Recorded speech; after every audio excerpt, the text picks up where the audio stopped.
3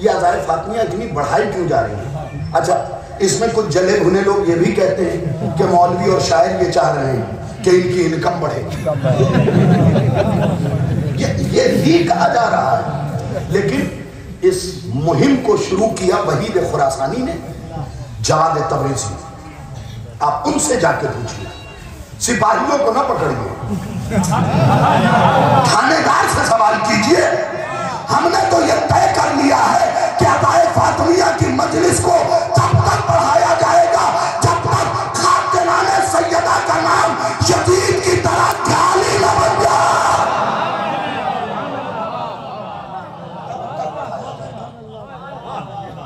جب تک قاتلان سیدہ کا نام یزید کی طرح گالی، اس لیے کہ یہ یاد رکھیے کچھ باتیں مائک سے ہٹ کے کرنی پڑتی ہیں۔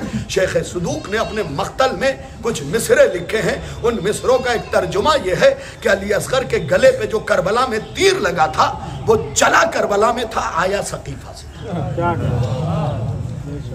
کربلا کی بنیاد روزے ثقیفہ رکھی ہے، اور کتابوں کا نام میں بتا دوں گا، آپ جا کے دیکھ لیجئے گا۔ امام حسین نے وقت آخر کہا ہے کہ مجھے فلاں اور فلاں نے قتل کیا۔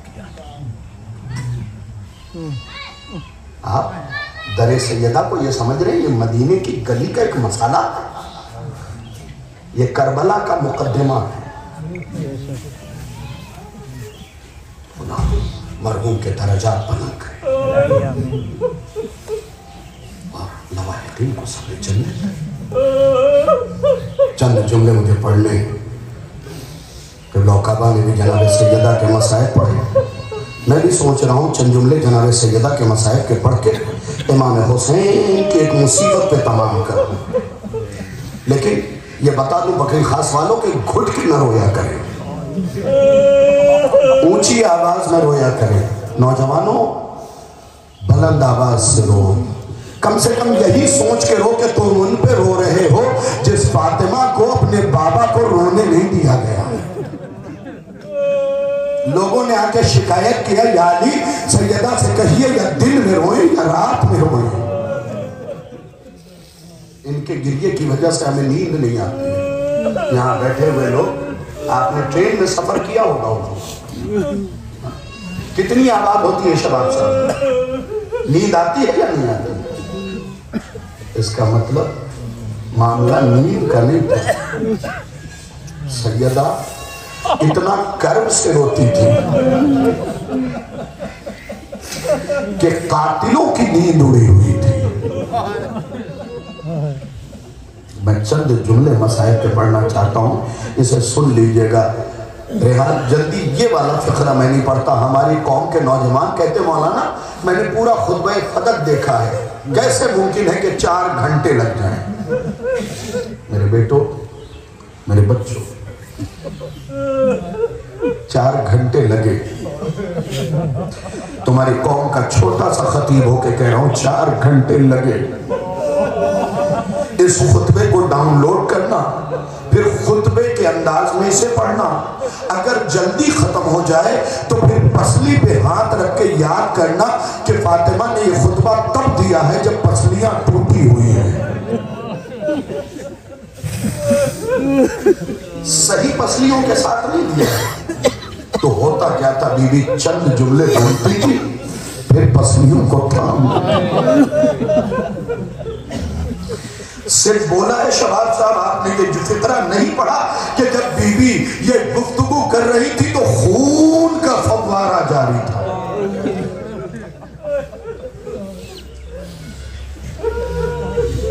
خدا کی قسم کن کن مسائل کا ذکر کیا جائے، میں اپنی ماؤں بہنوں کو بھی نصیحت کرنا چاہتا ہوں، اپنے گھروں میں بیٹھ کے اس بات پہ ڈسکس کرو، اپنے بچوں کو امام حسین کی مجلسوں میں بھیجو، کیونکہ حسین کو ہر طبقے سے کام ہے۔ میری بات پہ بھروسہ نہیں تو میں آپ کو واقعہ بتاتا ہوں، امام حسین نے کربلا پہنچ کے بنی اسد کے مردوں کو بلایا، سمجھایا، اگر صرف مردوں سے کام ہوتا تو کیوں کہتے اپنے گھر کی عورتوں کو بھیجو؟ اس کا مطلب حسینی مشن کے لیے عورتوں کی بھی ضرورت ہے۔ چلو مرد عورت کو سمجھا دیا تھا، کیوں کہا اگر گھر جانا تو اپنے بچوں کو بھیج دے؟ کیوں کہا کہ اپنے بچوں کو بھیج دینا. مقصد یہ تھا کہ یاد رکھو یہ بچے ہمارے مشن کے اہم ستون.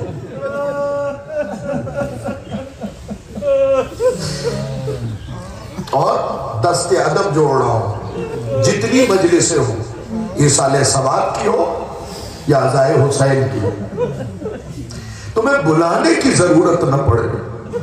کچھ لوگ ایسے بھی ہیں جو عزائے فاطمیہ میں یہ کہتے تھے مولانا ہم جیسے آتے ہمیں بلایا نہیں گیا تھا. ارے تم اتنے بڑے کب ہوئے کہ حسین کے ماں کی مجلس میں تمہیں بلائے.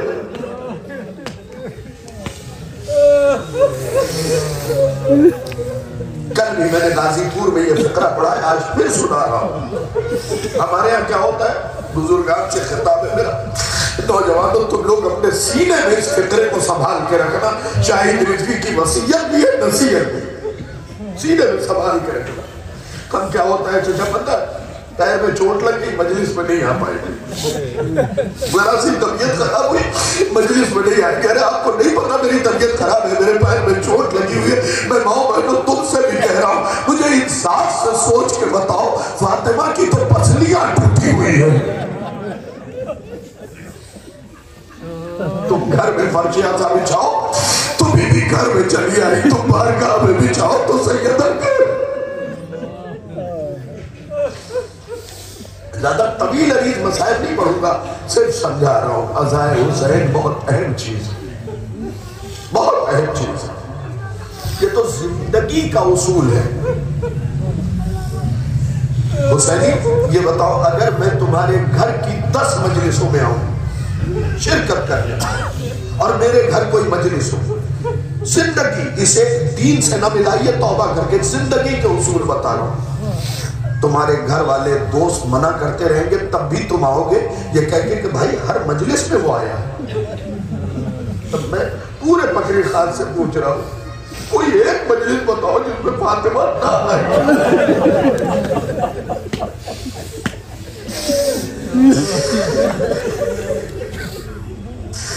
سیدہ نہ آئے تو کم سے کم دنیاوی خیرت. یوں ہی نہیں کہا ہے ہمارے علماء کرام نے کہ ان مجلسوں میں غور کیا جائے. مقصد ہے, اس کے پیچھے راز پوشیدہ ہے. سیدہ ہر مجلس میں آتی ہے اور دشمنی ہے ختم کر دو, نہیں ختم ہو رہی ہے تو اپنے گھر کی دیوار تک رکھو.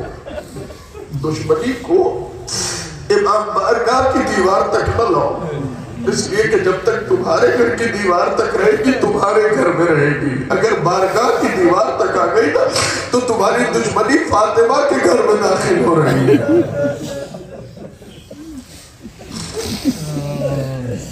ان چیزوں کو خدا کے لیے میرے آنے کا کچھ مقصد ہوتا ہے, اور ساتھ میں اہم ترین مقاصد یہ ہوتے ہیں کہ امام حسین کی مجلسوں کو اہمیت, بیوی سیدہ کی مجلسوں کو اہمیت دو. تبرک ہاتھوں کو پھیلا کے مانگو. لوگ یہ بھی اعتراض کرتے ہیں کہ صاحب گرے جا رہے ہیں, وہی آدمی ولیمے کے کھانے پہ تو نہیں گرتا, حسین کے تبرک پہ گر رہا ہے. تو اس وجہ سے نہیں گر رہا ہے کہ اس کے گھر بسکٹ نہیں ہے, اس کے گھر سیب نہیں ہے, وہ اہمیت کی بنیاد پہ بھوکے مر گرا جا رہا ہے. بس بات سمیٹ لی, 2 جملے مسائل کے سن لے. سیدہ نے پسلیاں تھام کے نوجوانوں خطبہ فدق دیا ہے. 4 گھنٹے میں سیدہ کے بال سفید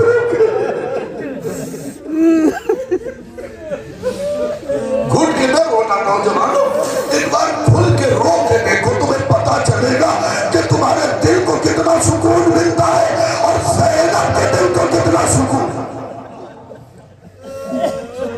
زیادہ طویل عریض مسائل نہیں پڑھنا, ایک واقعہ سناؤں گا اور ایک مسائل پڑھوں گا بس. عراق میں 2 طریقے سے یہ واقعہ, جس طریقے سے میں نے پڑھا اور سنا وہ یہ ہے کہ عراق میں ایک شخص مجلس میں بیٹھ کے زور زور سے رو رہا تھا. عالم اترے, طواف کیا, زری کی, لوٹے, کہ بھائی مسائب سب پڑھ دیے, بات مسائل کے نہیں ہے، کب پھر کس چیز کے ہے؟ کب میرے ساتھ کچھ حادثہ ہوا تھا، پوچھا کیا کہا قبلہ رہنے دے، میں بتانا نہیں چاہتا، گناہ دوبارہ زبان سے نہ ہو جائے گا، نہیں بتاؤ، یہ بخشنے والے ہیں۔ تو اس نے کہا 1 مہینے پہلے میں نے غصے میں آ کے اپنی زوجہ کو تماچا مار دیا۔ اگر کھل کے رو سکتے ہو تو رو لینا، میں نے اپنی زوجہ کو تماچا مار دیا تھا 1 مہینے پہلے۔ کب پھر کیا ہوا؟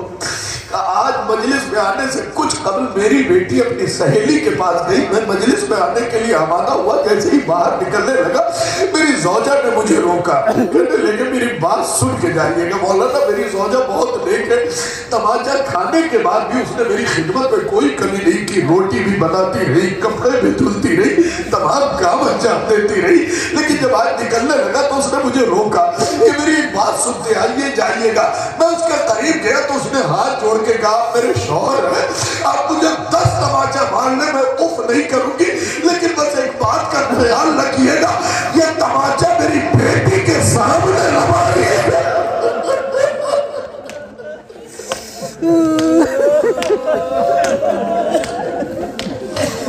جب یہ فکرے یاد آئے گا نا، گھروں پہ بھی چیخ مار کے روئے گا میری بیٹی کے سامنے نہ ماریے گا۔ اس نے پوچھا ہوا کیا؟ کہ بیٹیوں کے سامنے شرم آتی ہے، اب اگر ماتم کر سکتے ہو اس فکرے میں تو کر لینا۔ ہائے حسین کی ماں، بیٹوں کے سامنے تماچے۔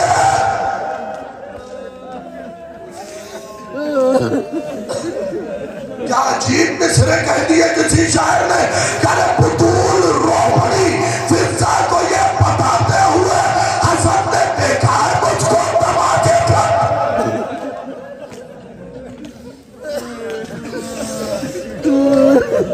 سمیٹ لیا جس انداز میں آپ نے گریہ کیا، جناب زینب آپ کے گریہ کو قبول فرمائے۔ بیٹوں کے ساتھ تماچے کھاتی ہے۔ میں نے خود کتابوں میں دیکھا کہ امام حسن ایک گلی سے گزرتے نہیں تھے، لوگوں نے کہا مولا آپ اس گلی میں کیوں نہیں جاتے؟ تو امام حسن نے چیخ مار کے کہا میں اس گلی میں کبھی نہیں جاؤں گا۔ کہا کیوں؟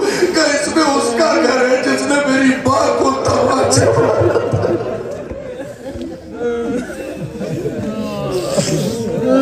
ارے بطول حسنین کے سامنے تماچے،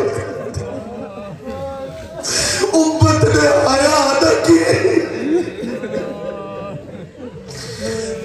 بس آخری فقرہ ہے اور اسی میں میں مسائل تمام کرتا ہوں۔ پتہ ہے بزرگاں، ہڈی یہ آپ دیکھیں یہاں سے مڑتی ہے، یہاں سے بالکل برابر سے مڑتی ہے، لیکن جب یہی ہڈی ٹوٹتی ہے تو کبھی ہڈی سیدھی نہیں ٹوٹتی، نوکدار ٹوٹتی ہے۔ یاد کرو اس مسائل کے فکرے کو، ہڈی جب بھی ٹوٹتی ہے نوکدار ٹوٹتی ہے، کبھی برابر سے نہیں ٹوٹتی ہے۔ اور پسلی کی ہڈی تو کرب ہوتی ہے، مڑی ہوئی ہوتی ہے، یہ جب ٹوٹتی ہے نا تو نوک اور تیز ہوتی ہے۔ چیخ نہیں مار سکے تو کم سے کم اپنے گھر جا کے اپنی والدہ سے پوچھنا کیسے مسائل تھے، یہ پسلی مڑی ہوئی ہوتی ہے۔ ارے فاطمہ کی جو پسلیاں ٹوٹی وہ کلیجے میں داخل ہو گئی۔ سیدہ جب چلتی تھی آواز دیتی تھی بابا تیری بیٹی چلنے کے لائے، ہر قدم پہ کلیجہ زخمی، ہر قدم۔ چونکہ ایک مرحوم کے اصحال ثواب کی مجلس ہے، بس سمیٹ لیا میں نے مسائل۔ ظاہر سیدہ نے دنیا چھوڑ دیا، علی نے غسل دیا، سارے مسائل چھوڑ دیے۔ شیخ عباس قمی نے جو فقرہ لکھا بس اسے پڑھ کے جنازہ باہر آیا، علی نے اعلان کیا ماں کا آخری دیدار کر لو۔ بچے لپٹ گئے، زینب و کلثوم لپٹ گئی، حسن لپٹ گئے، چیخ بار بار کے روتے رہے، کروٹیں لیتے رہے ماں کے لاشے میں۔ لیکن آپ کا اور میرا مولا حسین دور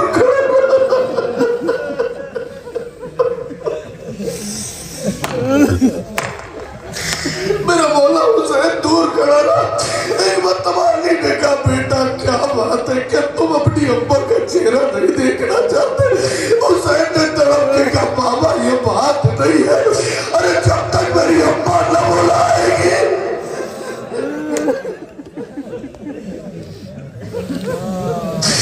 جس فاطمہ کے ہاتھ علی کو سلام کے لیے نہ اٹھے، ارے پتے کا پر ٹوٹا، دونوں ہاتھ برابر کیے، آدر لال حسین.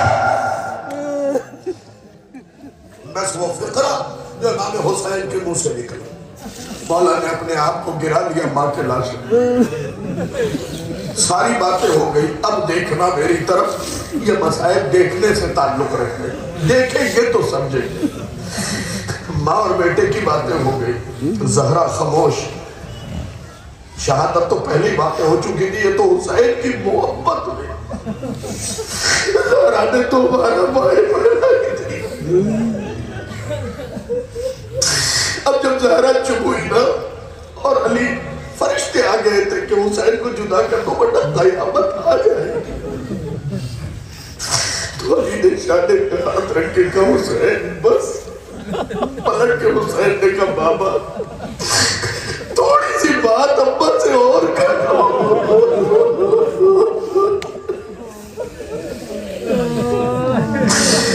دیکھو حسینی خدا کی قسم تھوڑے زمانے پہلے میں نے اپنی ماں کھوئی ہے، مجھے پتا ہے درد کیا ہوتا ہے. امام حسین کا یہ جملہ میں نے پڑھا، میں سمجھا بھی، لیکن صحیح سمجھ میں آیا تب جب ماں کے لاش کے پاس کھڑا تھا. جب اپنی ماں کے لاش کے پاس جب کھڑا تھا نا، آج تب سمجھ میں آیا کہ امام حسین نے کیا کیا. امام حسین نے اپنے ہاتھوں کا پیالہ بنایا اور اماں کے رخسار پر رکھی کا ابا وہی حسین دو، ابا میں وہی حسین ہوں. یہ ابا کیا کچھ نہیں بولے گی. اب جو حسین نے جملہ کا بس ہے تمام. ابا اگر آپ جواب نہیں دے گی نا حسین مر جائے گا. اے ابا بس اتنا کہنا تھا. اگر آپ نے بلایا میں آ گیا، اگر کبھی میں بلاؤں.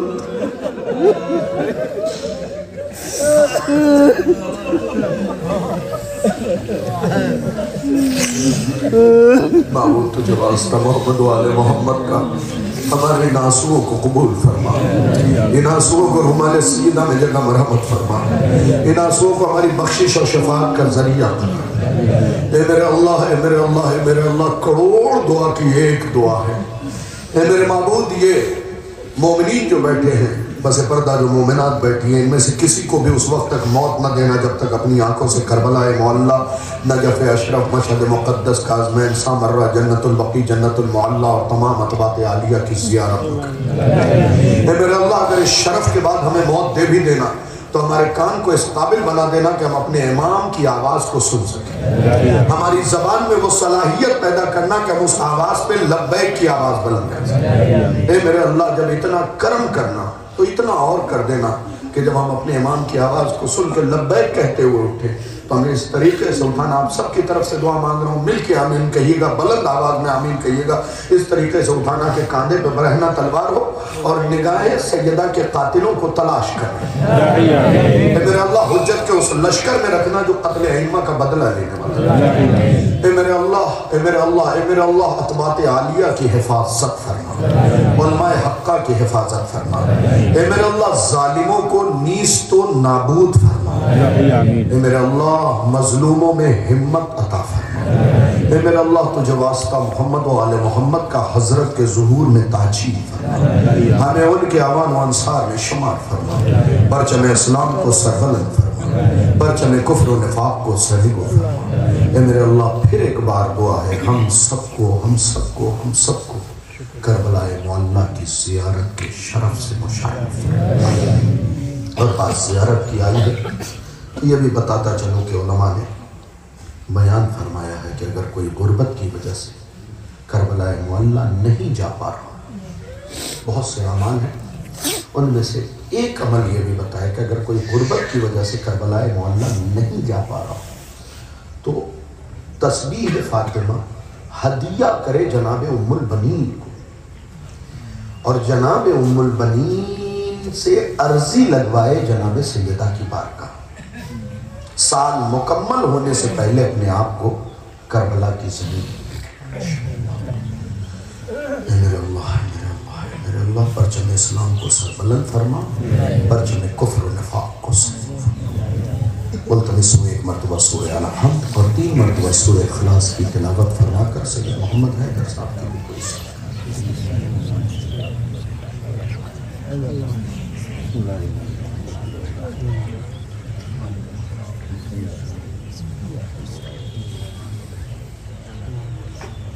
بسم اللہ قل هو اللہ بسم اللہ قل هو اللہ بسم اللہ قل هو اللہ